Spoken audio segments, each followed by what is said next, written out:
Lyon-Ambérieu bientôt sur de bons rails. C'est en tout cas ce qu'espèrent la SNCF et RFF qui viennent de lancer d'importants travaux de renouvellement du réseau sur cette ligne TER.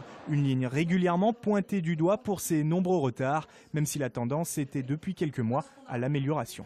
Il n'est jamais trop tard pour bien faire d'abord, et puis vous savez que ça coûte beaucoup d'argent ces travaux, c'est des dizaines de millions d'euros. On est engagé dans un plan de modernisation du réseau qui est extrêmement important, mais c'est pour à terme avoir des trains qui circulent mieux, en meilleure régularité sur un réseau rénové. 5000 usagers empruntent quotidiennement cette ligne et s'ils saluent l'effort fait par la SNCF depuis quelques temps, ils restent très méfiants. Selon eux, tout ne sera pas résolu avec ces travaux. Ils sont loin de régler la totalité des problèmes. La Pardieu est encore une gare saturée où nous n'avons pas assez de quais pour franchir le nœud de Saint-Clair. Il y a également la réforme ferroviaire qui est en cours, qui cause beaucoup de conflits encore au sein de la SNCF. Et nous attendons malheureusement des grèves, des perturbations.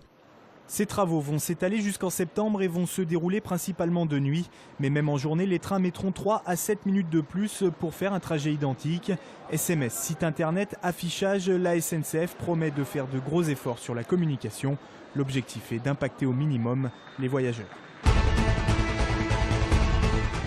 En revanche, ça coince toujours du côté du tram-train. Arrêté depuis plusieurs mois à cause d'un incident technique, cette ligne TER qui dessert l'ouest lyonnais devait reprendre une circulation normale aujourd'hui. Sauf que les conducteurs se sont mis en grève. Conséquence, des bus ont dû assurer la liaison depuis Saint-Bel et Brignais jusqu'à la gare Saint-Paul. Un autre préavis de grève est déjà déposé pour lundi prochain.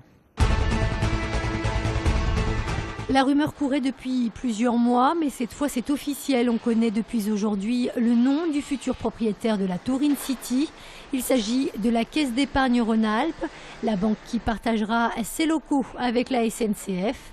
La livraison est prévue fin d'année 2015. En football, l'OL ne lâche rien grâce à sa victoire hier en fin d'après-midi sur le terrain de Valenciennes, 2-1. Lyon revient à 4 points de la 4e place et de Saint-Etienne, tenu en échec à domicile face à Nice. Ce 8e succès à l'extérieur de l'année permet aux hommes de Rémi Garde de croire encore à une qualification directe pour l'Europe la saison prochaine. Un succès marqué par le 100e but de Bafétimbi Gomis en Ligue 1 et par le premier pénalty arrêté par Anthony Lopez dans sa jeune carrière. On ne sait pas si ce genre de prestation au mental et au courage suffira à faire douter la Juve dans 4 jours. Une chose est certaine en revanche, après 2 défaites consécutives, elle a au moins le mérite d'enclencher la marche avant. Sans doute vexé d'avoir perdu à Bourgoin une semaine auparavant, le Loup a pris sa revanche face à un autre voisin, Bourg-en-Bresse. Samedi soir à domicile, Lyon a atomisé les Bressans 64-3, 10 essais à 0 pour le compte de la 26e journée de Pro D2. Trop tendre face à des Lyonnais déchaînés, les joueurs de Bourg-en-Bresse ont cédé dès la 4e minute. On a vu ce que c'était que le très haut niveau de la Pro D2 et on souhaite au Loup de poursuivre rapidement et effectivement que cette équipe joue au niveau du dessus l'année prochaine. On n'a rien lâché du début jusqu'à la fin, de la première à la dernière minute et on leur a mis une grosse pression et c'est pour ça qu'il y a ce score aussi large en notre faveur. Le festival a duré jusqu'à la 79e minute. Cette nouvelle victoire bonifiée permet au Loup de conforter sa place de leader avec 99 points au classement, soit 9 de plus que son dauphin La Rochelle. Alors qu'il ne reste plus que 4 journées à disputer, une victoire la semaine prochaine à Dax et une autre le week-end d'après à domicile contre Tarbes ouvrira à Lyon les portes du top 14. Poussé en prolongation, samedi soir, l'Asvel a eu toutes les peines du monde à se défaire de la lanterne rouge de Pro A à Antibes. Finalement vainqueur au bout du suspense, 73-72. Les Verts ont arraché une victoire importante dans l'optique de la qualification pour les playoffs. Profitant des défaites de Châlons et Paris, les Villeurbanais sont toujours dans le bon wagon, installés à la 8e place. Prochain rendez-vous pour les hommes de Pierre Vincent vendredi sur le parquet de Paris-Levallois.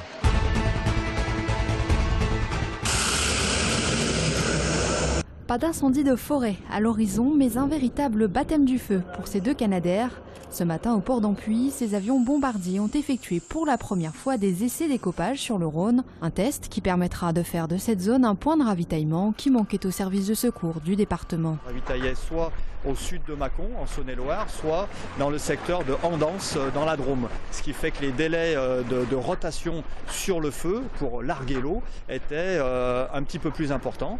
Aujourd'hui, si le secteur est homologué, les rotations seront plus courtes. Lancé à plus de 2 200 km/h, ces avions bombardiers peuvent charger jusqu'à 6000 litres d'eau, et pas seulement en cas de feu de forêt. Le risque feu de forêt n'est pas le risque prédominant du département du Rhône. Par contre, on remarque tous les ans que nous sommes confrontés à des feux, parfois des feux importants qui nécessitent un nombre important de sapeurs-pompiers au sol et d'avions bombardiers d'eau ou l'implication de l'hélicoptère de la sécurité civile. Les 2 Canadair qui appartiennent à la sécurité civile de Marignane ont aussi effectué des tests sur la Saône au niveau de Villefranche. Bilan, examen de passage réussi puisque les 2 sites devraient être homologués dans les mois qui viennent. 20% de fréquentation en plus, c'est le bilan de la dernière édition de Quai du Polar qui s'est terminée hier. Le festival a attiré 65 000 visiteurs au total en seulement 3 jours. Gros succès tout particulier pour les tables rondes organisées avec James Ellroy et Camilla Lackberg.